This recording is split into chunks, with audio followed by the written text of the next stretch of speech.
नमस्कार, मैं हूं संदीप ग्रोवर और मनी 9 की खास श्रृंखला मनी मास्टर में आपका बहुत बहुत स्वागत है। हमारी इस खास श्रृंखला में हम बाजार के दिग्गज मार्केट एक्सपर्ट से चर्चा करते हैं और उनसे ये जानते हैं कि शेयर बाजार में आपको अपनी निवेश की रणनीति कैसे बनानी चाहिए जिससे आपको मुनाफा कमाने में मदद मिले। चार्ट्स पर उभरती रेखाएं क्या बता सकती हैं कि बाजार में कब तेजी या गिरावट आने वाली है? क्या बाजार की एक कैंडल से ये पता चल सकता है कि निवेशकों के मन में क्या चल रहा है? क्या बाजार के इतिहास की रोशनी में भविष्य के अनुमान लगाए जा सकते हैं? ये सब कुछ संभव है टेक्निकल एनालिसिस की दुनिया में, और इसी दुनिया की एबीसीडी सिखाने के लिए मनी मास्टर की श्रृंखला में आज जो एक्सपर्ट हमारे साथ जुड़ रहे हैं वो है रेलिगे ब्रोकिंग के वीपी रिसर्च अजीत मिश्रा जी। आपको बता दें कि अजीत मिश्रा जी का शेयर बाजार में 17 साल से ज्यादा का अनुभव है और इनकी बाजार के उन एक्सपर्ट्स में गिनती होती है जो बाजार को चार्ट्स के माध्यम से पढ़ने में महारत हासिल कर चुके हैं। तो चलिए चार्ट्स की दुनिया को या बेसिक्स ऑफ टेक्निकल एनालिसिस को समझते हैं आज के शो में। अजीत सर, मनी मास्टर की श्रृंखला में आपका बहुत बहुत स्वागत है। धन्यवाद अपना कीमती समय देने के लिए। शुक्रिया संदीप सर, मेरा पहला सवाल आपसे बहुत ही बेसिक है कि आखिर ये टेक्निकल एनालिसिस होती क्या है सर? देखिए संदीप, मार्केट को पढ़ने के लिए आपके पास बहुत सारे टेक्निक्स हैं और जो मेजर तीन जो इस पे हम बात करते हैं, इस पे फोकस होता है। पहला फंडामेंटल्स, जहाँ पे कि आप चेक करते हैं कंपनी की बैलेंस शीट्स क्या है, पीएनएल क्या है, उसके कैश फ्लोज कैसे हैं, और आप एक लंबी अवधि के लिए उसके बेसिस पे आप एक अंदाजा लगाते हैं। सेकंड आता है टेक्निकल एनालिसिस। तो अगर आप किसी भी चीज को, मैं इसके लिए बहुत क्लियरली बोल रहा हूँ, किसी भी चीज को जिसको आप प्राइस फॉर्म में प्लॉट कर सकते हैं, एक ग्राफ फॉर्म में प्लॉट कर सकते हैं, उसको एनालाइज करके एक अंदाजा लगाना कि किस तरीके की पॉसिबिलिटी मूव की हो सकती है आने वाले टाइम पे, ये टेक्निकल एनालिसिस है। तो इसमें चाहे कोई इंडेक्स हो, इसमें चाहे कोई कमोडिटी हो, इसमें चाहे करेंसी हो, चाहे इक्विटी हो, कोई भी इंस्ट्रूमेंट जिसको हम प्राइस को इसको प्लॉट कर सकते हैं ग्राफिकल फॉर्मेट में, उसको रीड करके एनालाइज करके बताना। और सबसे इम्पोर्टेंट ये देखिए, एक मिसकंसेप्शन है लोगों के दिमाग में कि ये एक भविष्य के बारे में बताने की जैसी चीजें हैं। तो बेसिकली कुछ सेट पैटर्न्स होते हैं जिसको एक टेक्निकल एनालिस्ट रीड करता है और उसके बेसिस पे एक अजम्पशन लगाते हैं कि ये एक पॉसिबिलिटी है कि इस तरीके का मूव हो सकता है आने वाले फ्यूचर में, कंसिडरिंग कि पास्ट में जब ऐसा हुआ था तो इस तरीके की चीजें हुई थी। तो ये एक बेसिक प्रमाइस है टेक्निकल एनालिसिस का। देन वी हैव डेरिवेटिव्स, जहां पे कि आप देखते हैं कि ऑप्शंस, फ्यूचर एंड ऑप्शंस के डेटा के बेसिस पे आप एनालाइज करते हैं। तो technical analysis in a very simple term कि प्राइस को एक ग्राफिकल फॉर्म में रीड करना ही टेक्निकल एनालिसिस है। ठीक है, तो किसी भी कमोडिटी के, इक्विटी के, करेंसी के या किसी भी इंडेक्स के अगर आप प्राइजेस को एक ग्राफिकल फॉर्म में या एक चार्ट के फॉर्म में अगर स्टडी कर सकते हैं तो उसे आप टेक्निकल एनालिसिस कह सकते हैं। बहुत ही सिंपल आसान शब्दों में टेक्निकल एनालिसिस हमें अजीत साहब ने समझाया। सर, टेक्निकल एनालिसिस किस तरह के सौदों के लिए सबसे बेहतर है? क्या ये ट्रेडिंग के लिए बेहतर है, स्विंग कॉल्स के लिए, या तो फिर लॉन्ग टर्म इन्वेस्टिंग के लिए सबसे अच्छा है? देखिए संदीप, यहाँ पे क्योंकि मैं काफी टाइम से इस चीज को प्रैक्टिस कर रहा हूँ और इनिशियली जब इसके इजाद हुई थी, या फिर कह लीजिए कि बात जब टेक्निकल एनालिसिस की शुरुआत से जब हम बात करते आ रहे हैं, तो कहीं ना कहीं इसका एक नोशन जुड़ा हुआ है कि बिल्कुल शॉर्ट टर्म ट्रेडिंग, इसको बिल्कुल छोटी अवधि का नजरिया है, उसको फॉलो करना चाहिए। But I feel after experiencing market के काफी ज्यादा उतार चढ़ाव को देखने के बाद कि अगर आप इसको लंबी अवधि में भी जोड़ते हैं एज अ एग्जिट टूल, तो ये आपका काफी अच्छा काम करता है। तो डिपेंडिंग अपॉन आपका स्टाइल, सो अज्यूमिंग अगर आप एक ट्रेडर हैं तो obviously you have to focus on technicals, आपको ज्यादा वेटेज उसी को देनी पड़ेगी। Fundamental takes a back seat because आपके पास स्टॉप लॉसेस हैं, आप एग्जिट कर सकते हैं उसके बेसिस पे, and that only comes through the help of charts. वो फंडामेंटल में आपके पास स्टॉप लॉसेस नहीं होते, वहां पे जब तक कि रेशनल नेगेट नहीं होता तब तक आप पोजीशन को होल्ड करते हैं। तो ट्रेडर के लिए तो ऑब्वियसली ये है ही, चाहे आप स्विंग ट्रेडर हो चाहे पोजिशनल ट्रेडर हो। इन्वेस्टर के लिए एज अ सिग्नल्स आप अगर फॉलो करते हैं तो एग्जिट थोड़े से बेटर हो सकते हैं, ये मेरा मानना है, ये क्योंकि मैंने खुद इसको अप्लाई करके देखा हुआ है। बट जो इनिशियली अगर बात करें तो ऑब्वियसली एक पोजिशनल ट्रेडर, स्विंग ट्रेडर के लिए ज्यादा इंपॉर्टेंट रहेगा टेक्निकल एनालिसिस को फॉलो करना। ठीक है, तो एक पोजिशनल ट्रेडर या तो फिर एक जो स्विंग ट्रेडर होता है उसके लिए तो टेक्निकल एनालिसिस काफ़ी कारगर साबित होती है, उनके लिए काफ़ी अच्छी साबित होती है। और कोई एक अगर लंबी अवधि का निवेशक भी है तो उनके लिए भी एक संकेत के तौर पे कि आप एग्जिट कहाँ पे कर सकते हैं, ऐसे कुछ इंडिकेशंस टेक्निकल एनालिसिस से मिलते हैं। ऐसा पर्सनल यानी कि व्यक्तिगत इनका तजर्बा है अजीत सर का, जो हमें वो बता रहे हैं कि टेक्निकल एनालिसिस के ज़रिए आप अप्लाई कर सकते हैं। अच्छा सर, किसी एक टेक्निकल एनालिस्ट के लिए खबरें या तो फिर जो बड़ी घटनाएं होती हैं और वो कितनी मायने रखती हैं सर? देखिए, यहाँ पे एक बेसिक प्रमाइस है कि प्राइस डिस्काउंट एवरीथिंग। तो जो भी है वो प्राइस में ऑलरेडी है। तो कभी कभार यस, शॉक सरप्राइजेस होते हैं मार्केट में। उसका रिएक्शन होता है कि जैसे कि आप एक तेजी का ट्रेंड देख रहे हैं, बट अचानक से ही मार्केट का मूड बदल जाता है और आप देखते हैं कि गिरावट हावी हो जाती है।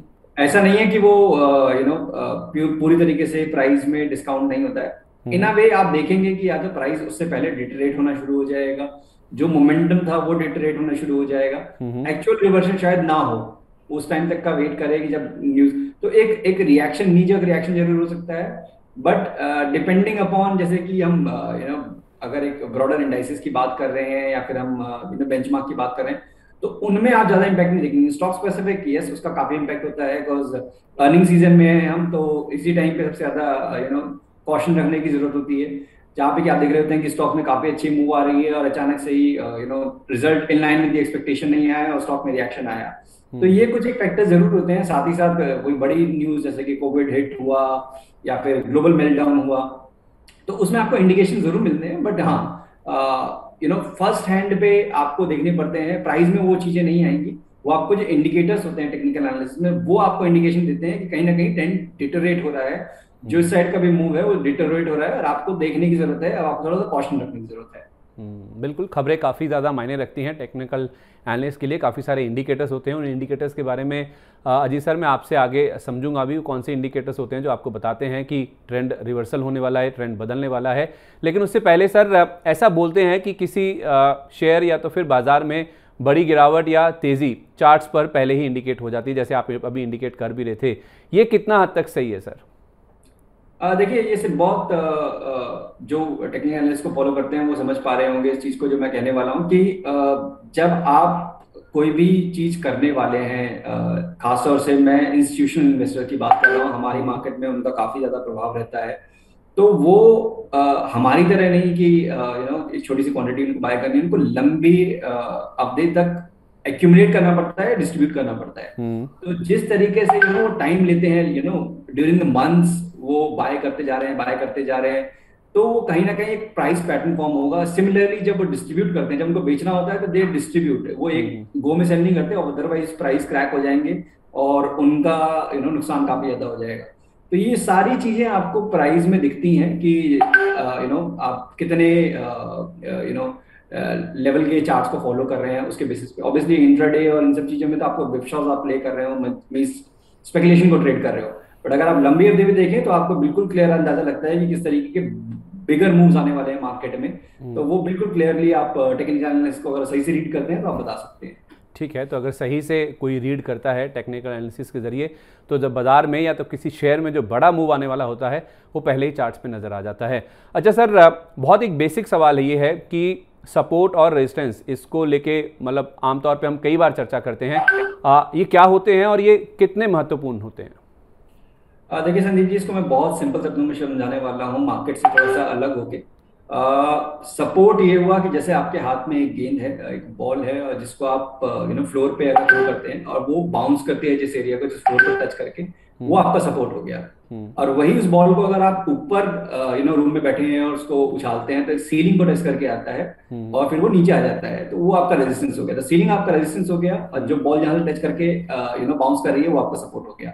तो जहां पे भी आप देखेंगे कि गिरते हुए मार्केट में बाइंग इंटरेस्ट इमर्ज होता है, बहुत सारे लोग आपको मिलेंगे जो कि केवल without the use of technical software उनको पता होता है कि इस लेवल के अराउंड पे बाइंग आएगी। क्यों? क्योंकि पास्ट में भी इन लेवल्स के पास पे मार्केट ने सपोर्ट लिया था या स्टॉक ने सपोर्ट लिया था। तो ब्रॉडली जहां पे भी आपका बाइंग इमर्ज हो वो आपका सपोर्ट है, जहां पे आपको देखते हैं कि डिस्ट्रीब्यूशन होता है या फिर जहां पे पास्ट में रेजिस्टेंस लिया है, रेजिस्टेंस जहां पे सेलिंग प्रेशर आया है वो आपका रेजिस्टेंस एरिया होता है। चलिए ठीक है, जहाँ पे आपको बाइंग इंटरेस्ट दिखता है लोअर लेवल्स पे वो एक सपोर्ट के तौर पे होता है, और जहाँ डिस्ट्रीब्यूशन या तो फिर बिकवाली दिखती है वो एक रेजिस्टेंस लेवल के तौर पे आप देख सकते हैं किसी शेयर, करेंसी या फिर आप इंडेक्स की बात करें तो। अच्छा सर, ये तो सपोर्ट और रेजिस्टेंस की बात हो गई। इसके साथ साथ टेक्निकल एनालिसिस में मूविंग एवरेजेस का भी काफ़ी ज़्यादा महत्व है, और ये कितने इंपॉर्टेंट होते हैं, खासतौर पे 10, 20, 50, 200 ये एवरेज सबसे ज़्यादा चर्चा में रहते हैं। थोड़ा इनके बारे में भी समझाइए सर। देखिए, मूविंग एवरेजेस कुछ ज्यादा नहीं है, बेसिकली आपको ट्रेंड बताते हैं कि किस तरीके का ट्रेंड में मार्केट है। और जब हम बात करते हैं मल्टीपल मूविंग एवरेजेस की तरफ, जितना टाइम कम छोटा होता जाएगा उतना शॉर्टर ड्यूरेशन के लिए आप ट्रेंड के लिए एक अंदाजा लगाने के लिए उसको यूज कर रहे हैं। तो जैसे कि 10 दिन का अगर आप यूज कर रहे हैं तो आप 2 हफ्ते में किस तरीके का ट्रेंड रहा है मार्केट में, बिकॉज 5 दिन मार्केट ट्रेड करती है, तो 10 दिन आपके लास्ट 2 वीक के एवरेज को। तो बेसिकली ये होता क्या है, टू बी प्रिसाइज, कि बहुत सारे टाइप के होते हैं इसमें, बेसिकली सिंपल, वेटेड, एक्सपोनेंशियल। मैं सिंपल मूविंग एवरेज की अगर बात करूं, जैसे कि अगर आपका लास्ट 10 दिन में जो भी कोई स्टॉक, इंडेक्स, कोई भी इंस्ट्रूमेंट जो ट्रेड हुआ उसके प्राइस को आप ऐड करते हैं, डिवाइडेड बाय 10 करते हैं, तो जो वैल्यू आती है वो 11th डे पे आप उसको प्लॉट कर देते हैं एज ए एवरेज। और जिस तरीके से आपका ये प्राइस एक्शन आगे बढ़ता जाता है, उस तरीके से आपकी एवरेज चेंज होती जाती है। लास्ट 10 दिनों को आप पिछले वाला दिन ही फर्स्ट को हटा देंगे आप, उसके बाद सेकंड से शुरू हो जाएगा और 11th तक तरफ लेंगे। तो एक इन अ वे एक लाइन फॉर्म होती है जो कि बताती है कि प्राइस एक्शन ऊपर की तरफ होगा ऑब्वियसली, तो आपको मूविंग एवरेज ऊपर की तरफ जाते हुए नजर आएगी। यहाँ पे आप देखेंगे एक रेंज में ट्रेड कर रहा है तो आपको मूविंग एवरेज फ्लैट होते हुए नजर आएंगे। जहीं पे आप देखेंगे कि प्राइस में अब नीचे गिरावट की तरफ आनी शुरू हो गई है, तो ये भी आपको एक उसी तरीके के सिग्नल देगा। तो जब हम बात करते हैं खासतौर से 200 दिन की और 100 दिन की, तो बेसिकली 200 दिन सबसे इंपॉर्टेंट ये है। एक अगर आप फर्स्ट टाइम स्टार्ट कर रहे हैं टेक्निकल एनालिसिस को समझने के लिए, 200 दिन का एक्सपोनेंशियल मूविंग एवरेज लगाइए, ज्यादा कुछ एक्सपेरिमेंट मत करिए। जो भी स्टॉक इसके नीचे ट्रेड कर रहा है उसको आपको अवॉइड करना है अगर आप शॉर्ट टर्म ट्रेडिंग के लिए देख रहे हैं। तो ये आपको एक फर्स्ट बेसिक पता होना चाहिए, specially when it comes to short term trading. और डेली चार्ट पे आपको 200 दिन का एक एक्सपोनेंशियल मूविंग एवरेज लगाना है। जब तक कि स्टॉक उसके ऊपर है, तो ये 200 दिन दिखाता क्या है कि लॉन्ग टर्म में किस तरीके का ट्रेंड रहा है स्टॉक का। तो अगर जिसका लॉन्ग टर्म में पिछले 1 साल में अगर आप किसी ने स्टॉक लिया है और नुकसान में है, तो वो 200 दिन के एक्सपोनेंशियल मूविंग एवरेज के नीचे रहेगा। तो जब भी प्राइस एक्शन दोबारा से उस लेवल के पास आएगा तो वहां पे सेलिंग प्रेशर देखने को मिलेगा। तो इसके लिए हम कहते हैं कि जब भी 200 दिन के एक्सपोनेंशियल के एवरेज के ऊपर है और मूविंग एवरेजेस भी आपका ऊपर की तरफ इंडिकेट कर रही हैं, तभी आप उसको लॉन्ग के लिए देखिए अगर शॉर्ट टर्म ट्रेडिंग के लिए देख रहे हैं। सिमिलरली इन्वेस्टर्स भी इस तरीके से यूज करते हैं इसको कि अगर मार्केट के गिरावट में उनके शेयर में कितना गिरावट आई, किस क्वांटम में गिरावट आई, क्या वो अपने लॉन्ग टर्म एवरेजेस के नीचे गए कि नहीं गए, तो ये सारे फैक्टर बेसिकली डिसाइसिव होते हैं एक ट्रेडर और एक इन्वेस्टर के लिए। तो बट टू स्टार्ट विद मैं कहूंगा कि ज्यादा आप चार्ट को कॉम्प्लिकेट मत करिए 10-15 मूविंग एवरेजेस लगा के, बिकॉज वो ज्यादा एनालिसिस एक्शन नहीं लेने देगा आपको। तो एक 200 दिन का एक्सपोनेंशियल मूविंग एवरेज लगा के एक अंदाजा मिलेगा आपको कि लॉन्ग टर्म ट्रेंड क्या है और उसके हिसाब से अपनी पोजीशन को प्लान करें। ठीक है, तो आप कह रहे हैं कि कोई भी अगर नए तौर पे अगर टेक्निकल एनालिसिस की शुरुआत कर रहा है तो 200 दिन का जो एवरेज है, 200 दिन का जो एक्सपोनेंशियल मूविंग एवरेज जिसे हम 200 DMA भी कहते हैं, वो 1 साल के जो एवरेज प्राइसेस हैं उसको इंडिकेट करता है।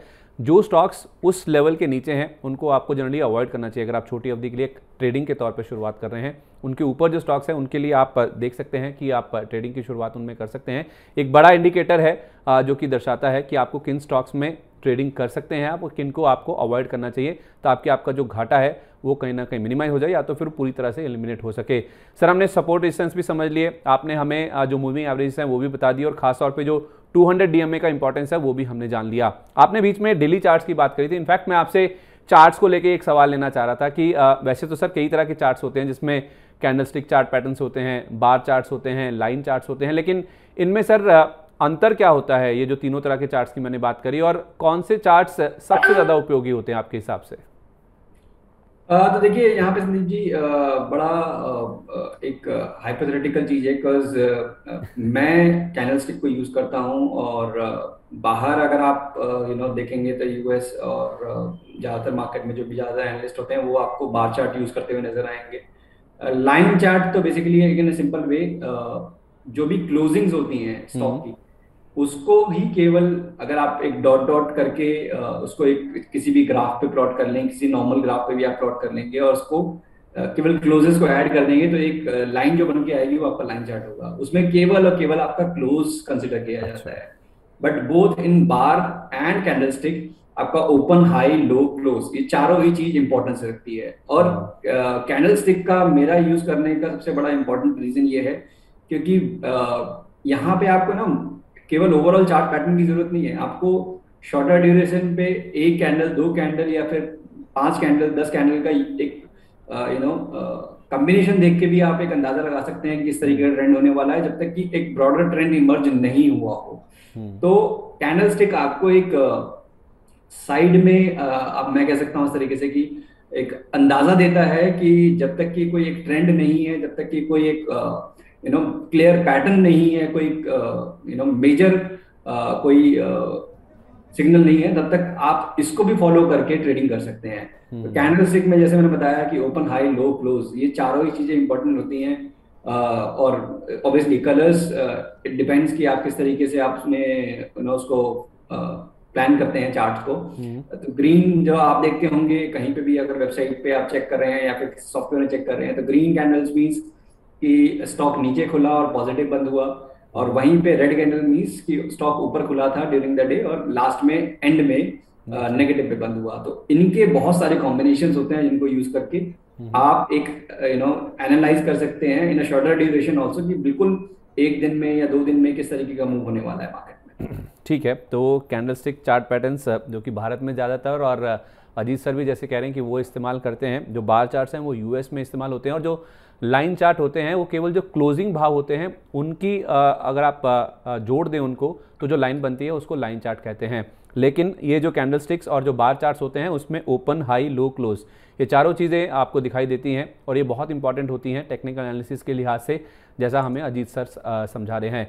सर, एक बहुत ही फेमस कह सकते हैं कि एक विषय है जिसे हम फिबोनाची या कुछ लोग फिबोनाकी भी बोलते हैं। ये जो फिबोनाकी रिट्रेसमेंट है ये टेक्निकल एनालिसिस की दुनिया में बहुत फेमस टर्म है, तो ये कितना महत्वपूर्ण है और थोड़ा इसके बारे में हमारे दर्शकों को समझाइए। देखिए, ये जैसे कि हम मार्केट में बात करते हैं कि मार्केट कभी भी एक डायरेक्शन में ट्रेड नहीं करता, एक ट्रेंड होता है। ट्रेंड में आपको गिरावट भी आएगी, फिर ऊपर जाएगा, और इसी तरीके से बेसिकली एक वेव फॉर्म में मार्केट ट्रेड करता है, चाहे वो तेजी में हो, चाहे वो मंदी में हो, चाहे वो रेंज में हो। तो फिबोनाची आपको एक रिट्रेसमेंट्स या फिर एक्सटेंशन, दो तरीके से आप इसको लगा सकते हैं। एक इंडिकेटर है जो बेसिकली आपको बताता है कि जो पहला लाइन ऑफ सपोर्ट क्या होगा, डिपेंडिंग कि जब पास्ट में ये पूरा मूव हुआ था, लेट्स से कि आप 18,600 पे हैं इंडेक्स में और 15,200 का जो लो बनाया निफ्टी ने, तो अगर आप इस दोनों लेवल को जोड़कर एक फिबोनाची रिट्रेसमेंट प्लॉट करेंगे तो आपको बताएगा वो कि पहला लेवल ऑफ रेजिस्टेंस मार्केट का जब वो रिकवरी दिखाएगा तो वो कहाँ पे फेस करेगा। तो ये बेसिकली जो ये प्रिंसिपल है वो इजाद किया गया था कि हमारे सराउंडिंग में या फिर साइंस में बहुत सारी चीजों में आप इस चीज का एक कॉमनैलिटी देखेंगे कि कोई भी चीज इन्हीं लेवल्स के अराउंड पे ही जाके सपोर्ट या रेजिस्टेंस लेती है। तो जो इसमें लेवल्स हैं, चाहे वो 23% का हो, फिर 50%, फिर 78 पॉइंट समथिंग, तो इस तरीके के लेवल्स बेसिकली इसमें प्री डिफाइंड है।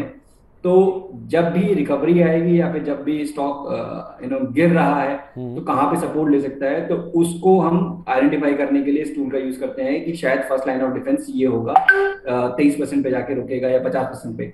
तो इसमें एक अजम्पशन ये होता है कि 50% से ज्यादा अगर स्टॉक रिट्रेस कर गया अपने हाई से एज पर दी फिबोनाची रिट्रेसमेंट, तो उसमें चांसेस ऑफ रिकवरी बहुत डल हो जाएंगी। यहीं पे अगर स्टॉक केवल 23% अपना फिबोनाची रिट्रेसमेंट पे आके रिकवर कर जाता है तो it means the trend is intact और यहाँ से आपको तेजी बढ़ते हुए मिलेगी। सिमिलरली डाउन ट्रेंड में भी इसी तरीके से कि अगर 50% रिकवर नहीं कर पाता है तो दोबारा से ट्रेंड नेगेटिव साइड पे रिज्यूम हो सकता है। तो ब्रॉडली आप एक तरह से सपोर्ट और रेजिस्टेंस के टूल की तरह ही फिबोनाची रिट्रेसमेंट को यूज करते हैं। ठीक है, तो सपोर्ट और रेजिस्टेंस के एक टूल के तौर पे ही फिबोनाची रिट्रेसमेंट जो है उसका इस्तेमाल होता है, इसमें कुछ लेवल्स होते हैं, जैसे सर हमें बता रहे हैं कि 23%, 50%, इन लेवल्स तक अगर स्टॉक रिकवर होता है या गिरता है तो इसके अलग अलग मायने हैं जो कि हमें सर बता रहे हैं, इनको आपको ध्यान में रखना होता है। सर हमने सपोर्ट रेजिस्टेंस समझ लिया, हमने जो कुछ और इंडिकेटर्स हैं, हमने फिबोनाची के बारे में भी समझ लिया, लेकिन कुछ और इंडिकेटर्स भी होते हैं। वैसे तो कई तरह के इंडिकेटर्स होते हैं टेक्निकल एनालिसिस में, अगर 2 या 3 बहुत अहम जो इंडिकेटर्स होते हैं उसका सेट बनाना है तो वो कौन से होंगे? मतलब कि कुछ आसान हो, जो सबकी समझ में आ सकें और जो इंपॉर्टेंट भी हों, ऐसे 2-3 इंडिकेटर्स बताइए। देखिए, ये संदीप जी बड़ा हाइपोथेटिकल है, बिकॉज मैं अगर किसी चीज को यूज कर रहा हूँ तो जरूरी नहीं है कि शायद वो आपके लिए बेनिफिशियल हो। बट एक ब्रॉडली जो मैं कहता हूँ कि एक इम्पॉर्टेंट है एक इन्वेस्टर के लिए, एक ट्रेडर के लिए जानना, वो मूविंग एवरेजेस बहुत इंपॉर्टेंट है मेरे हिसाब से। जब तक कि आप एक ट्रेंड के बारे में आप प्राइस देख के भी जान जाते हैं, बट आपको कहीं ना कहीं थोड़ा सा अपना एक अंदाजा लगाना पड़ता है। बट मूविंग एवरेज लगाने के बाद आप प्लॉट कर देते हैं तो एटलीस्ट आपका काफी काम हल्का हो जाता है। आप एक स्कैन करने में कि मेरे को कौन से स्टॉक्स में ट्रेड करना है। आज के टाइम पे जैसे 200 स्टॉक्स अवेलेबल हैं एफएनओ में, तो अगर मैं एक अपने काम को आसान करना है, अगर मैं एक मूविंग एवरेज प्लॉट कर देता हूँ तो मुझे जिन स्टॉक में भाई वो 200 डीएमए ईएमए के नीचे है उनको मैं ट्रेड नहीं करूंगा लॉन्ग साइड पे, तो आपका काम आसान हो गया। तो ये एक ऐसा टूल है जो कि काफी हद तक मेरे हिसाब से कारगर है। उसके अलावा सबसे इम्पोर्टेंट जो मेरे तजुर्बे में मैं कह सकता हूँ, थोड़ा बहुत जितना भी एक्सपीरियंस है मुझे, सबसे इम्पोर्टेंट प्राइस एक्शन और वॉल्यूम एक्शन है। तो देखिए, जब प्राइस में जो भी मूवमेंट हो रही है, अगर वो वॉल्यूम में सेम कंफर्मेशन नहीं हो रही है तो थोड़ा सा ध्यान रखने की जरूरत है। मीन्स अगर तेजी आ रही है बट वॉल्यूम्स नहीं आ रहे हैं स्टॉक में, तो थोड़ा ध्यान रखिए कि हो सकता है कि वो फेलियर हो जाए, ब्रेकआउट या जो मूव है वो फिजल आउट हो जाए। तो दूसरा इंडिकेटर मेरे हिसाब से वॉल्यूम पे आपको जरूर फोकस होना चाहिए। केवल प्राइस मत देखिए कि स्टॉक भाग रहा है, उस भागने में कितना वॉल्यूम आ रहा है, किस तरीके से पार्टिसिपेशन है, वो काफी इंपॉर्टेंट होता है। और लास्टली देखिए, बहुत सारे लीडिंग इंडिकेटर्स कहते हैं, जैसे हम मूविंग एवरेज की बात करें, एक लैगिंग इंडिकेटर है क्योंकि प्राइस पहले मूव होता है उसके बाद ये फॉर्म होता है। लीडिंग इंडिकेटर्स क्या होते हैं? जो कि आपको एक अंदाजा देते हैं, जैसे मैं पहले भी बता रहा था आपको कि मार्केट में बड़ी गिरावट से पहले कुछ एक इंडिकेटर्स होते हैं जो आपको एक अंदाजा देते हैं। तो उसमें जैसे RSI, रिलेटिव स्ट्रेंथ इंडेक्स का जो इंडिकेटर है, वो आपको डाइवर्जेंस दिखाता है। तो एक धारणा है लोगों में कि ये इंडिकेटर, ऑब्वियसली जो बिल्कुल फर्स्ट टाइम सुन रहे हैं शायद उनके लिए ये कंसेप्ट थोड़ा एलियन हो, बट जो थोड़ा बहुत समझते हैं इसको, तो रिलेटिव स्ट्रेंथ जो इंडेक्स है RSI, उसको लोग ओवरबॉट और ओवरसोल्ड के लिए यूज करते हैं कि अगर 70 के ऊपर गया तो ये मार्केट ओवरबॉट है और यहाँ से गिरावट आ सकती है, और 30 के नीचे गया तो मार्केट ओवरसोल्ड है और यहाँ से बाइंग आएगी। तो जो basically it's not the right use. जो मेरा एक्सपीरियंस कहता है कि इसको आप डाइवर्जेंस के लिए यूज करें कि अगर स्टॉक का प्राइस या फिर इंडेक्स का प्राइस ऊपर ऊपर जा रहा है, बट यहाँ पे आप RSI पे देख रहे हैं कि इसने अपने लोअर हाइज बनाने शुरू कर दिए हैं, मींस आपका इंडिकेटर में वो सेम चीज रिफ्लेक्ट नहीं कर रहा है जो कि प्राइस रिफ्लेक्ट कर रहा है। आपको ध्यान रखने की जरूरत है, कहीं ना कहीं ट्रेंड डिटेरेट हो रहा है, प्रॉब्लम आ सकती है मार्केट में। प्राइस रिवर्सल शायद 10 दिन बाद हो, चाहे 15 दिन बाद हो, चाहे महीने भर बाद हो, चाहे साल भर बाद हो, ये पॉसिबिलिटी रहती है कि डाइवर्जेंस आया है तो ऑब्वियसली जो एग्जिस्टिंग ट्रेंड है वो थोड़ा कहीं ना कहीं कॉशियस हो जाएगा। फिर उसके बाद हम यूजुअली क्या देखते हैं, या तो वो स्टॉक या इंडेक्स रेंज बाउंड हो जाता है या फिर वहां करेक्शन आती है, तो वो सेम ट्रेंड मेंटेन नहीं होता। उसके बाद फिर आप देखते हैं कि RSI भी सेम मूव को रिज्यूम कर लेती है। तो ये 3 इंडिकेटर टू स्टार्ट विद अगर आप करते हैं तो। बट अगेन मैं ये बोलूंगा जो मैंने शुरुआत में बोला कि इट्स वेरी हाइपोथेटिकल। जो मुझे समझ आता है, जो मेरे लिए काम करता है, जरूरी नहीं है आपके लिए काम करे। तो आपको हिट एंड ट्रायल देखना है कि किस तरीके से आपको क्या चीज सूट करती है, आपके ट्रेडिंग स्टाइल में क्या इंपॉर्टेंट है, क्योंकि लाखों इंडिकेटर हैं हमारे पास when it comes technical analysis. तो आपको ट्रेडिंग स्टाइल में क्या चीजें चाहिए सपोर्ट करने के लिए, वो इंपॉर्टेंट है। बट मूविंग एवरेज और वॉल्यूम्स ये मेरे हिसाब से कांस्टेंट रहेंगे। ठीक है, आपने 3 इंडिकेटर्स बताए सर, मैं 2 नोट कर पाया, एक तो प्राइस वॉल्यूम और दूसरा आपने RSI बताया, तीसरा क्या बताया सर आपने? Moving averages. Moving averages is something which is critical. Moving average जो आपने बोला कि लीडिंग इंडिकेटर्स होते हैं जो? नहीं, moving average is lagging. Because lagging का मतलब क्या हुआ कि जो प्राइस एक्शन होने के बाद इसमें मूव आता है। लीडिंग इंडिकेटर वो हुए जहां पे कि आपको एक अंदाजा मिलता है कि पॉसिबल ये है कि ये ट्रेंड डिटेरेट हो रहा है या फिर ये ट्रेंड मजबूत हो रहा है। ठीक है, तो प्राइस एक्शन होने के बाद जो इंडिकेटर्स होते हैं उनको लैगिंग इंडिकेटर्स बोलते हैं, और जो प्राइस पैटर्न फॉर्म होने के पहले जो इंडिकेटर्स हमें आते हैं हमारे सामने, उनको लीडिंग इंडिकेटर्स बोलते हैं, जो कि प्राइस एक्शन होने से पहले हमें इस चीज़ का अंदाज़ा देते हैं कि इस तरह का प्राइस एक्शन हो सकता है। अच्छा सर, ये भी बताइए कि हायर हाइज हायर लोज या तो फिर लोअर हाइज लोअर लोज, ये भी काफ़ी फेमस है जहाँ तक टेक्निकल एनालिसिस की बात है, तो इनको आप कितना इंपॉर्टेंट मानते हैं और इसके बारे में थोड़ा बताइए। देखिए संदीप जी, यही सार है पूरे डिस्कशन का मेरे हिसाब से, कि जब तक कि आप आप देख रहे हैं कि कोई भी स्टॉक इंडेक्स तेजी में, अगर आपको तेजी को कंफर्म करना है तो उसको अपने प्रीवियस लो से ऊपर एक लो बनाना पड़ेगा और प्रीवियस हाई से ऊपर हाई बनाना पड़ेगा। तो आप एक क्लियरली एक ट्रेंड स्टेब्लिश करेंगे जहां पे आपको पता लगेगा कि एक हाँ तेजी बनी हुई है। मतलब जो कहावत है कि भाव भगवान छे, तो वो एग्जैक्टली वही है कि जब तक भाव में चेंज नहीं हुआ, मेरा इंडिकेटर चाहे कुछ भी कह रहा हो कि यहाँ पे मार्केट डिटेरेट हो गई है, ट्रेंड डिटेरेट हो गया, शायद मैं कॉशियस हो जाऊंगा, बट क्या मैं उसके लिए रिवर्स पोजीशन ले लूंगा? नहीं लूंगा, जब तक कि मेरा प्राइस उस चीज को कंफर्म नहीं करेगा। तो जब तक कि ये ट्रेंड इंटैक्ट है, चाहे वो ऊपर का है चाहे नीचे का हो, आपको उसी डायरेक्शन में चलना है। मैं लाइव एग्जांपल के साथ समझा देता हूँ आपको। ये हम जब गिरावट देख रहे हैं इंडेक्स में, निफ्टी में गिरावट देख रहे हैं 18,600 के बाद जो रिकॉर्ड हाई बना था, उसके बाद से मार्केट में गिरावट देख रहे हैं। तो अगर 18,600 के बाद जो मार्केट में निफ्टी में जो नेक्स्ट हाई बना था, जो काफी डिसाइसिव हाई बना था, वो जनवरी में बना था करीब 18,350 के अराउंड पे, और उससे पहले बीच में एक जो लो बना था वो करीब 16,400 के अराउंड पे बना था इन द मंथ ऑफ दिसंबर। उसके बाद फिर मार्केट ने जब जनवरी के हाई के बाद 18,350 के हाई के बाद जो नेक्स्ट लो बनाया, वो उसने बनाया करीब 15,670 के अराउंड पे इन द मंथ ऑफ मार्च। उसके बाद एक काफी स्ट्रॉन्ग रिकवरी देखी बाजार ने, और इन द मंथ ऑफ अप्रैल हम दोबारा से 18,100 तक के लेवल तक गए। इसके बाद जो गिरावट आई, इस गिरावट में in the month of May, यहाँ पे हमने मार्च के लो को पेनिट्रेट नहीं किया जो कि हमने प्रीवियस बनाया था, और उसके बाद एक हमने रिबाउंड देखा। बट फाइनली इस रिबाउंड में जो प्रीवियस हाई जो हमने बनाया था 18,100 का, वहां तक तो हम पहुंचे ही नहीं, 16,800 के लेवल को भी क्रॉस नहीं कर पाए, और हमने फिर दिखा कि मार्केट में एक डिक्लाइन आया 15,200, जो कि एक नया लो बना। तो अभी तक पूरे मार्केट का जो केवल प्राइस पे अगर आप देखेंगे तो नेगेटिव स्ट्रक्चर इंटैक्ट है। ये चेंज कब होगा? ये चेंज ये तब होगा जबकि 16,800 जो कि प्रीवियस हाई है इंडेक्स ने जब ये हाल फिलहाल में बनाया था इन द मंथ ऑफ जून, इसको हम क्रॉस कर देंगे तो हम कहेंगे कि हाँ भाई, ये शॉर्ट टर्म में जो ये चलता आ रहा था ट्रेंड, ये कि जहाँ पे कि लोअर हाइज लोअर लोज बन रहे थे, ट्रेंड डाउन था, वो रिवर्स हो जाएगा। बट ऑब्वियसली उसके लिए आपको एक हायर लो भी चाहिए होगा। बट मैं अज्यूम यही कर रहा हूँ कि 16,800 को ब्रेक करने के बाद जो नेक्स्ट टाइम गिरावट होगी तो ऑब्वियसली एक लो जो हायर साइड भी बनेगा 15,200 तक शायद अटेम्प्ट ना करे।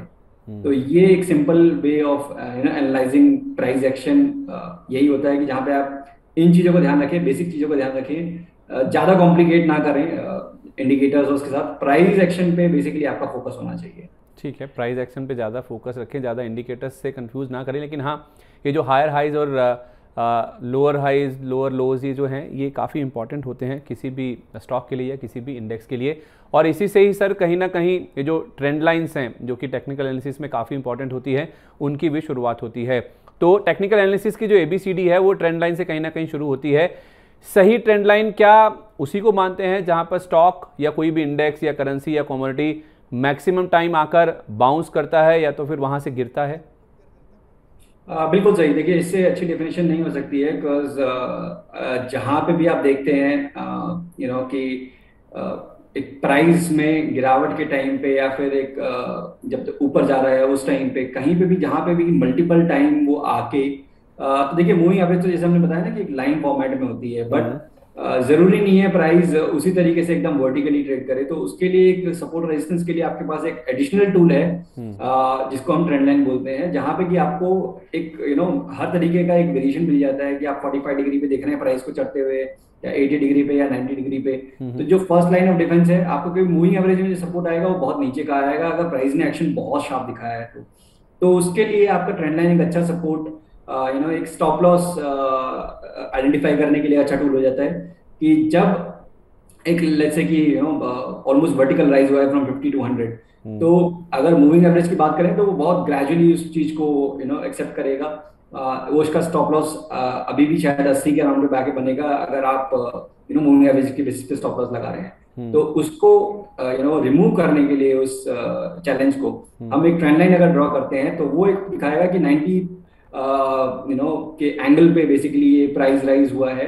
तो अगर ये इस एंगल को ब्रीच करेगा, इस लाइन को ब्रीच करेगा, तो इट मीन्स जो मोमेंटम था जिसके वजह से बढ़ रहा था वो विजल आउट हो गया और आपको निकलना चाहिए। तो ट्रेंड लाइन बेसिकली एक kind of support resistance tool जो कि आपको अंदाजा देता है, बेटर अंदाजा देता है in comparison to moving averages, अगर आपके स्टॉक में कोई प्राइस एक्शन बहुत शार्प या फिर एक बहुत कम टाइम में हुआ है। तो ठीक है, तो आप कह रहे हैं कि ट्रेंड लाइन भी हमें सपोर्ट और रेजिस्टेंस के बारे में बताता है, मूविंग एवरेजेस भी हमें सपोर्ट और रेजिस्टेंस के बारे में बताते हैं, लेकिन ट्रेंड लाइन एक बेटर टूल है, एक अच्छा इंडिकेटर है जहाँ तक मूविंग एवरेज की बात है, स्पेशली उन केसेस में जब किसी शेयर या किसी इंडेक्स या किसी कमोडिटी में बहुत शार्प मूव्स आते हैं, बहुत छोटी अवधि में बहुत ऊपर या नीचे की ओर मूव आते हैं, तो उस केस में जो ट्रेंड लाइन है वो आपको फिर सपोर्ट या तो फिर रेजिस्टेंस ढूंढने में या आइडेंटिफाई करने में ज़्यादा बेहतर मदद करते हैं as compare to moving averages. मैं सही समझाऊँ सर? बिल्कुल बिल्कुल ठीक है। सर आपने हमें प्राइस वॉल्यूम के बारे में भी बताया था कि प्राइस वॉल्यूम के बारे में भी देखना चाहिए। वॉल्यूम्स पे ऊपर अगर आप थोड़ा सा स्ट्रेस दे के समझा पाएँ कि वॉल्यूम्स कितने ज़्यादा मायने रखते हैं टेक्निकल एनालिसिस की जहाँ तक बात है, क्योंकि हम पास्ट का जो ट्रेंड है, जो पास्ट का जो प्राइस एक्शन है, उसके बेसिस पे जो फ्यूचर में कुछ अंदाज़ा लगाने की कोशिश करते हैं कि किस तरह का प्राइस एक्शन आगे देखने को मिल सकता है। बिल्कुल, देखिए संदीप, जैसे मैंने बताया था कि प्राइस और वॉल्यूम दोनों का साथ होना जरूरी है। अगर साथ नहीं है तो इट मीन्स कहीं ना कहीं कोई प्रॉब्लम है। और जैसे कि हम एक एग्जांपल के थ्रू समझें कि एक स्टॉक जो कि काफी अच्छे मूव के बाद अब प्रॉफिट टेकिंग दिख रही है, और अज्यूमिंग कि 80 का जोन था जहां से कि दोबारा से इसने छलांग लगाई थी 100 तक के लेवल के लिए। तो अगर ये 80 पे आता है जहां से इसने बहुत अच्छी रेंज दिखाई थी और वहां पे वॉल्यूम्स आपको नहीं दिखते हैं आते हुए, मतलब रुकता है स्टॉक बट वॉल्यूम्स नहीं आते हैं, यहाँ पे बाइंग इंटरेस्ट नहीं होता है, इट मींस बायर्स कंफर्टेबल नहीं है उस प्राइस पे, उनको लगता है कि शायद ये लेवल इस बार नहीं टिकेगा। तो जिस भी क्रिटिकल लेवल पे सपोर्ट या रेजिस्टेंस पे अगर आपको वॉल्यूम का सपोर्ट नहीं मिल रहा है तो कहीं ना कहीं आप उसको कॉशन की तरह ही ट्रेड करेंगे। जैसे कि बहुत बार ऐसा होता है कि बहुत सारे ट्रेडर्स पूछते हैं कि सर ब्रेकआउट आया बट वो फेल क्यों हो गया। क्यों? क्योंकि इसके लिए फेल हो गया क्योंकि जिस तरीके का प्राइस एक्शन के साथ वॉल्यूम का जो पार्टिसिपेशन चाहिए था, जो लोगों का पार्टिसिपेशन चाहिए था, वो नहीं हुआ और उसकी वजह से फेलियर हुआ। तो पैटर्न फेलियर्स बेसिकली वॉल्यूम ना होने की वजह से ज्यादा होते हैं, कि जहाँ पे कि आप देखते हैं कि शायद उन लेवल्स पे उनको बाय करना जम नहीं रहा जिसने लास्ट टाइम पे उन्होंने देखा कि बाय किया था, बट उस तरीके की बाइंग आई नहीं। सिमिलरली शॉर्ट साइड पे भी। तो जब तक कि मेजर जो एरियाज हैं आपके रिवर्सल के, तो अगर वहां पे वॉल्यूम का पार्टिसिपेशन नहीं है तो इट मींस उस चीज को रिलाय करना उस ट्रेंड को वो थोड़ा सा गलत हो जाता है। तो वॉल्यूम को बेसिकली आप इस तरीके से मान के चलिए, किसी भी ट्रेंड को कंफर्मेशन के लिए अगर वो कंटिन्यू करेगा, तेजी कंटिन्यू करेगी, तो मेजर ब्रेकआउट के बाद आपका वॉल्यूम बढ़ना चाहिए। सिमिलरली डिक्लाइनिंग में जब वो गिर रहा है तो फिर जब भी नया शॉर्टिंग पाइवट फॉर्म हो तो उस टाइम पे डिक्लाइन के टाइम पे बढ़ना चाहिए, तभी आप ट्रेंड का रिज्यूम होते हुए देखेंगे, कंटिन्यू होते हुए देखेंगे, अदरवाइज चांसेस ऑफ रिवर्सल वो आपको दिखते हैं। ठीक है, तो कोई भी ट्रेंड जब आप एनालाइज करते हैं प्राइस पैटर्न का, तो उस पर रिलाई करने के लिए उसके प्राइजेस के साथ साथ वॉल्यूम्स का होना बहुत ही इंपॉर्टेंट है, चाहे वो ऊपर की ओर हो चाहे वो नीचे की ओर हो। तो उससे कहीं ना कहीं आप ये मान के चल सकते हैं कि जो ट्रेंड आप जिसे एनालाइज कर रहे हैं वो आगे चलते हुए बरकरार रहेगा या तो फिर नहीं रहेगा। अच्छा सर, आपसे बातचीत करते करते ही ये आपने एक टर्म यूज़ किया था ब्रेकआउट, और उसका जो ऑपोजिट है फिर ब्रेकडाउन, थोड़ा उसके बारे में समझा दीजिए। देखिए, ब्रेकआउट और ब्रेकडाउन कुछ नहीं, जस्ट कि अज्यूमिंग एक कोई भी स्टॉक है जो कि एक रेंज में ट्रेड कर रहा है, लेट्स से 80 से 100 के बीच में। तो अब अगर वो 100 के ऊपर जाता है तो हम उसको ब्रेकआउट कहते हैं, अगर वो 80 के नीचे आ जाएगा तो वो ब्रेकडाउन हो गया। तो ये बहुत सिंपल टर्म्स में कि एक रेंज का ईदर साइड ब्रेक, चाहे वो ऊपर जा रहा है तब चाहे नीचे आ रहा है तब, इस तरीके से आप ब्रेकआउट और ब्रेक आपको उसको ब्रेकआउट को आप कहते हैं। ठीक है सर, जब हमने शुरुआत करी थी तो आपने कहा था कि सबसे पहले कोई फंडामेंटल्स देखता है, बैलेंस शीट पढ़ता है, उसकी एनालिसिस करता है, फिर उसके बाद उसके टेक्निकल एनालिसिस वाला जो मूव है उसकी ओर बढ़ता है। तो उस लिहाज से टेक्नो फंडा भी क्या कोई एक विद्या है या कोई एक मनगढ़ंत शब्द ही है? आपको क्या लगता है सर, क्या टेक्निकल्स और फंडामेंटल्स दो अलग अलग विद्याएं हैं सर? देखिए, टेक्निक अलग है, बट जैसे मैंने बताया कि कॉम्बिनेशन में अगर आप यूज करते हैं तो आपके रिजल्ट्स अच्छे होते हैं इन कंपैरिजन टू अगर आप आइसोलेशन में रहते हैं। तो जैसे कि अगर मैं ये भूलते हुए कि ये स्टॉक पेनी स्टॉक है, यहाँ पे चैलेंजेस हैं, और मैं उसमें अपना चार्ट रीडिंग करके और कुछ ना कुछ एनालाइज करने की कोशिश करूँ, उसका कोई रिजल्ट नहीं निकलेगा। तो एटलीस्ट एक बेसिक पैरामीटर्स तो आपको पता होने चाहिए कि हाँ यार कंपनी कैसी है, और अगर आप वो भी नहीं तो एटलीस्ट कम से कम लिक्विडिटी यहाँ पे होनी चाहिए, वॉल्यूम्स होने चाहिए। और बेटर है कि जितना आप थोड़ा सा और ऐड कंपनी के बारे में जान लें, कि एटलीस्ट अगर आप नहीं जानते हैं, आप टू स्टार्ट विद, अगर आप समझ रहे हैं कि आपने शुरुआत की है मार्केट में और आप ज्यादा इसको फंडामेंटल एनालिसिस के बारे में नहीं जानते हैं, कंपनी के बारे में नहीं जानते हैं, तो जो टॉप 200 टॉप 100 उनमें ही आप अपने आप को रिस्ट्रिक्ट करिए, बिकॉज वहां पे एक्सचेंजेस ने आपका काम आसान कर दिया है कि जो भी क्वालिटी कंपनीज हैं वो रेगुलर इंटरवल पे चर्न होती रहती हैं, और उनके बेसिस पे आपको एक ठीक ठाक से लिस्ट ऑफ स्टॉक, देखिए वहां पे भी चैलेंजेस आते हैं, ऐसा नहीं है कि सारे ही स्टॉक जो 100-200 की लिस्ट में होंगे वो बहुत अच्छे होंगे या फिर फंडामेंटली बहुत साउंड होंगे। चैलेंजेस सब में आते हैं, but chances of going wrong completely वो नहीं होता है। जैसे कि अगर आप कोई भी रैंडम पेनी स्टॉक को उठा के जस्ट बिकॉज कि इसमें प्राइस एक्शन आ रहा है और आप उसमें बाय करना शुरू कर देते हैं, तो that's not the right strategy. तो अगर आप ये बेसिक फंडामेंटल, एटलीस्ट की कंपनी क्या करती है, एक मार्केट कैप कितना है उसका, ये थोड़ी सी चीजें अगर आप अपने एनालिसिस में ऐड करते हैं तो आप एक बेटर रिजल्ट, एक consistent result I would rather से, क्योंकि शॉर्ट टर्म में तो देखिए जब मार्केट तेज होती है तो सब चीजें चलती हैं, सब चाहे वो कचरा भी क्यों ना हो वहां पे भी आप देखते हैं मुंह आते हुए। बट जब भी मार्केट एक फेज में आती है कि हाँ भाई अब हाई टाइम है कि क्वालिटी को केवल अप्रोच करना है, तब आप देखते हैं कि उन तरीके के स्टॉक्स में जब मार्केट बढ़ भी रही होती है वहां पे गिरावट आ रही होती है। तो थोड़ा सा अगर आप इन चीजों को, हाइजीन को ऐड कर लेंगे तो वो आपका एक कंसिस्टेंसी बनाने में, लॉन्ग टर्म में आपको सस्टेन करने में मार्केट में इजी हो जाएगा।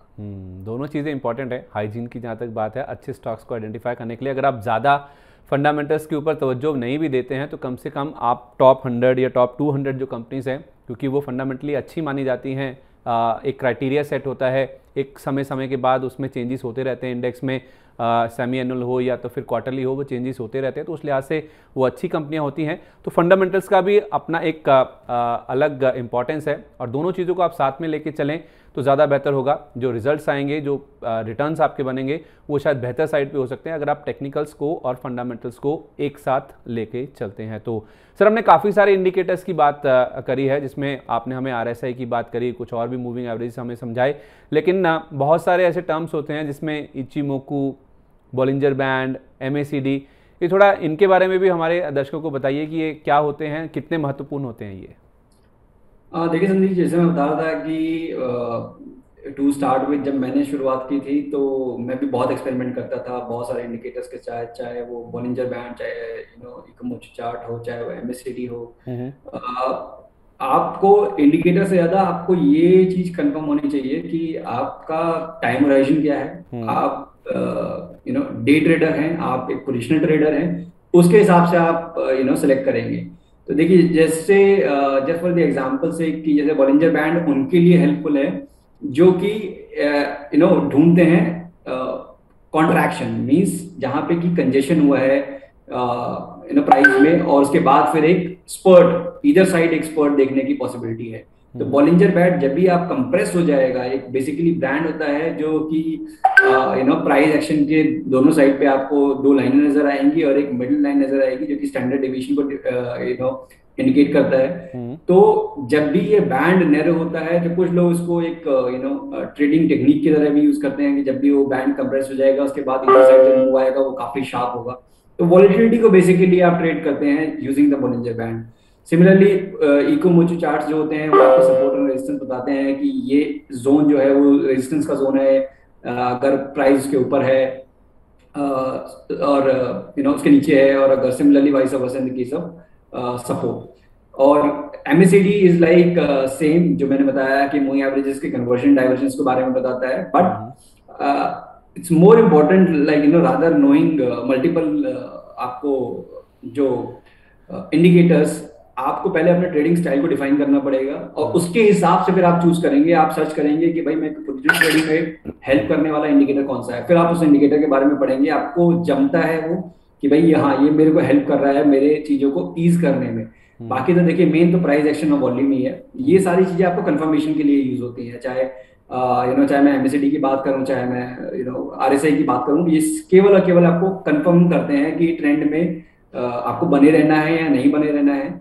बाकी सारा मेन काम प्राइस एक्शन का है और वॉल्यूम्स का है। ठीक है, तो प्राइस एक्शन और वॉल्यूम बहुत इंपॉर्टेंट है, बजाय इसके कि आप किसी एमएसीडी या किसी बॉलिंजर बैंड के ऊपर फोकस करें। सबसे पहली और सबसे महत्वपूर्ण बात तो ये है कि आप अपनी ट्रेडिंग स्टाइल जो है उसको आइडेंटिफाई करें कि आप किस तरह के ट्रेडर हैं जब आप टेक्निकल एनालिसिस का इस्तेमाल कर रहे हैं। क्या आप डे ट्रेडर हैं, पोजिशनल ट्रेडर हैं, स्विंग ट्रेडर हैं? तो अपना जो स्टाइल है पहले उसे आइडेंटिफाई कीजिए, और उसके बाद कई तरह के इंडिकेटर्स मौजूद हैं जो कि आपको कंफर्मेशन के लिए इस्तेमाल किए जा सकते हैं, उसके बारे में फिर आप पढ़ सकते हैं, लेकिन पहले अपनी जो ट्रेडिंग स्टाइल है उसको आप आइडेंटिफाई कीजिए। अच्छा सर, हमने टेक्निकल एनालिसिस के बारे में बहुत सारी बातचीत कर ली, थोड़ा बाजार के बारे में बताइए कि जो बाजार की दिशा है वो आपको फिलहाल कैसी नज़र आ रही है, अगर हम मध्यम या तो फिर लंबी अवधि के नज़रिए से देखें तो? हाँ तो देखिए संदीप जी, जैसे एग्जांपल के टाइम पे ही मैंने बताया आपको कि अभी भी मार्केट में lower highs lower lows form हो रहे हैं, तो आई होप कि दर्शकों को भी इस चीज बहुत अच्छे से समझ आ गई होगी अब, कि जब तक कि 16,800 के लेवल जो कि हमने प्रीवियस हाई बनाया था इन दी मंथ ऑफ जून, जब तक हम उसको क्रॉस नहीं करते तब तक ये ट्रेंड रिवर्स नहीं होगा, शॉर्ट टर्म ट्रेंड रिवर्स नहीं होगा। तो बिल्कुल देखिए सिंपल है मार्केट को एनालाइज करना, यही होता है कि हम कॉम्प्लिकेट करते हैं चीजों को सो दैट कि ये बहुत ज्यादा वो लगे, बट सिंपलिसिटी के साथ अगर आप रीड करेंगे मार्केट को तो आपको अच्छे रिजल्ट्स मिलेंगे और खासतौर से आप एक्शन ले पाएंगे, दैट इज मोर इम्पोर्टेंट। तो मेरे हिसाब से तो देखिए 16,800 का लेवल इंपॉर्टेंट रहेगा, उसके ऊपर अगर आप जाते हैं तो मार्केट में शॉर्ट टर्म रिवर्सल होगा ट्रेंड का, मार्केट आपको 17,400 तक के लेवल्स के लिए भी दिख जाएगी, शायद उससे हायर 17,600 के लेवल्स भी आपको देखने को मिले एज पर दी ट्रेंड लाइन रेजिस्टेंस जो कि हमारा डेली चार्ट पे है। अगर आप टॉप पे जो तीनों हाइज हैं अगर उसको जोड़ देंगे एक लाइन के साथ तो आपको 17,600 17,800 तक दिखाता है, तो बट फॉर टाइम भी मुझे लगता है 17,400 के लेवल्स आपको इंपॉर्टेंट रहेंगे। ये रिवर्स कब हो जाएगा? ये रिवर्स तब हो जाएगा जबकि प्रीवियस एरिया जहां पे कंसोलिडेट किया था निफ्टी ने करीब 16,200 250 के नीचे, फिर दोबारा से वहां पे आपको देखेंगे कि आप लैकलस्टर हो जाएगा बाजार, मींस डर हो जाएगा बाजार अगर आप 16,250 को पहले तोड़ देते हैं तो यहाँ पे इंपॉर्टेंट ये है मार्केट को 16,250 को होल्ड करना और 16,800 के ऊपर आप 17,400 तक के लिए वेट कर पाएंगे। ठीक है, तो जैसे सर ने हमें पहले भी बताया था हायर हाइज हायर लोज के बारे में, बहुत सिंपल रखिए वो कह रहे टेक्निकल एनालिसिस को। जो पिछला हाई था निफ्टी का जून महीने में जो बनाया था निफ्टी ने, वो 16,800 का था, वो लेवल आप पार होने देंगे तो फिर आपको समझ आएगा कि एक शॉर्ट टर्म जो ट्रेंड है वो कहीं ना कहीं रिवर्स होता दिखा, यानी कि निफ्टी जो है वो तेज़ी के ट्रेंड में छोटी अवधि के लिहाज से फिर से आता हुआ दिखेगा। वहीं नीचे में अगर आप देखें तो 16,200 250 ये लेवल्स के नीचे अगर निफ्टी जाता है तो फिर एक ट्रेंड नीचे की ओर रिवर्स होने के जो इंडिकेटर्स हैं वो कहीं ना कहीं समझ आएगा हमें, तो फिर जो निफ्टी की परफॉर्मेंस है वो थोड़ी सी डल या तो फिर लैक क्लस्टर होती हुई नजर आ सकती है। अच्छा सर, ये तो ब्रॉडली मार्केट्स की बात हो गई। अब अगर कुछ स्टॉक्स जो आपको चार्ट्स में काफ़ी मजबूत नजर आ रहे हों और आप हमें ये भी बता सकें वो कौन से चार्ट्स पे देख के हम हमें बता रहे हैं मीडियम टू लॉन्ग टर्म के हिसाब से? हाँ तो देखिए संदीप जी, मैं दो चीजें करूंगा इसमें कि पहला तो सेक्टर कि जिस सेक्टर पे आपके फोकस होने चाहिए, तो देखिए ये इंपॉर्टेंट रहता है as a investor as a trader कि जब भी मार्केट एक गिरावट के दौर के बाद निकले तो कहाँ पे आपका नजर फोकस होना चाहिए। तो देखिए एक चीज बहुत इंपॉर्टेंट है, बहुत क्लियर है, शायद लोगों ने एनालाइज भी किया होगा, ऑब्जर्व भी किया होगा, बट समझा नहीं क्योंकि कोई पास्ट का एक्सपीरियंस नहीं है इस चीज के बारे में। जब भी मार्केट में एक गिरावट का दौर आता है एक तेजी के बाद, तो हमेशा हमेशा एक नए सेक्टर नए लीडर्स होते हैं। इस बार हमने उस तरीके की परफॉर्मेंस ऑटो और एफएमसीजी सेक्टर में देखी है। जब मार्केट का गिरावट का दौर भी था तब भी ऑटो इंडेक्स काफी पॉजिटिव तेजी दिखा रहा था। यहाँ पे कि MNM, Maruti, Hero MotoCorp, Bajaj Auto, across the board आपने बाइंग आते हुए देखी। उसमें से कुछ एक स्टॉक तो जैसे 40% तक के गेन्स भी दे चुके हैं, स्टॉक अपने रिकॉर्ड हाई पे हैं। तो जो इस तरीके के इंडिकेशन होते हैं कि जो मार्केट की गिरावट के बावजूद भी जो स्ट्रेंथ दिखा रहे हैं, तो आप मान के चलिए आपका फोकस एरिया वही होना चाहिए कि जब भी market next time trend reverse करेगी, जब यहाँ से मार्केट में इंडेक्स में तेजी आनी शुरू होगी तो ये लीड करेंगे। तो आपका फोकस एरिया एक नैरो हो गया कि जो पहले ही लीड कर रहे हैं उनमें स्ट्रेंथ बनी रहेगी। आपको वो नहीं आइडेंटिफाई करना है कि जो कि चले नहीं है, बिल्कुल 52 वीक लो पे है, हम उसमें से कुछ निकाल के लेंगे। वो एक्चुअली में मार्केट उस तरीके से नहीं देखता है। मार्केट हमेशा जो अच्छा कर रहा है उसी को ही अप्रोच करता है। तो ऑटो, एफएमसीजी, बैंकिंग, फाइनेंशियल्स, ये तो बहुत क्लियरली नजर आ ही रहे हैं। साथ ही साथ कुछ एक थीम्स, जैसे कि हम कभी कभार देखते हैं कि केमिकल्स में काफी अच्छा इंटरेस्ट इमर्ज होते हुए एक अच्छी करेक्शन के बाद, और या फिर आप कुछ एक रियलिटी काउंटर्स हैं जहां पे कि आप काफी अच्छा इंटरेस्ट इमर्ज हो रहा है। तो ब्रॉडली आपको इन 4-5 थीम्स पे फोकस करना है। अगर आप मीडियम टू लॉन्ग टर्म की मैं अगर बात करूं तो आपका फोकस एरिया यही होना चाहिए। उसके बाद अगर कुछ चेंज होगा इन द थीम, देन अभी तक तो यही इंडिकेशन है कि ये सारे सेक्टर्स आपको लीड करते हुए नजर आएंगे। स्टॉक्स की बात करें तो देखिए, स्टॉक्स में लीडर्स के साथ रही है मारुति, M&M, ये अभी भी अपने रिकॉर्ड हाइस के पास ही है और यहाँ पे अभी भी स्ट्रेंथ बनी हुई है। ये कोई ट्रेडिंग रिकमेंडेशन नहीं है, तो इसके लिए प्लीज अपने फाइनेंशियल एडवाइजर जरूर हेल्प लीजिएगा। और सिमिलरली अगर मैं एफएमसीजी स्पेस में बात करूं तो आईटीसी काफी लंबे अंडर परफॉर्मेंस के बाद अब वो ऑलमोस्ट अपने रिकॉर्ड हाइस के पास आ चुका है। तो वहां मुझे लगता है कि आउट परफॉर्मेंस कंटिन्यू रहेगी। सिमिलरली HUL, डाबर, यहाँ पे मुझे काफी ज्यादा स्ट्रेंथ नजर आ रही है एज पर वीकली और मंथली चार्ट्स। मैं बिल्कुल शॉर्ट टर्म पे ज्यादा फोकस करता नहीं हूँ, बिकॉज वो कहीं ना कहीं आप नॉइज को प्ले कर रहे होते हैं, बिकॉज कि एवरी डे आप कुछ डेवलपमेंट होते हुए नहीं देखते हैं, जस्ट एक नॉइज होती है जिसको आप देख रहे होते हैं चार्ट में डेवलप होते हुए। तो अगर आपका लंबी अवधि का नजरिया है थोड़ा सा मीडियम टू लॉन्ग टर्म, तो आपको लंबी अवधि की चार्ट देखनी चाहिए। वीकली, मंथली आप उस पर फोकस करें, ना कि डेली और इंट्राडे पे।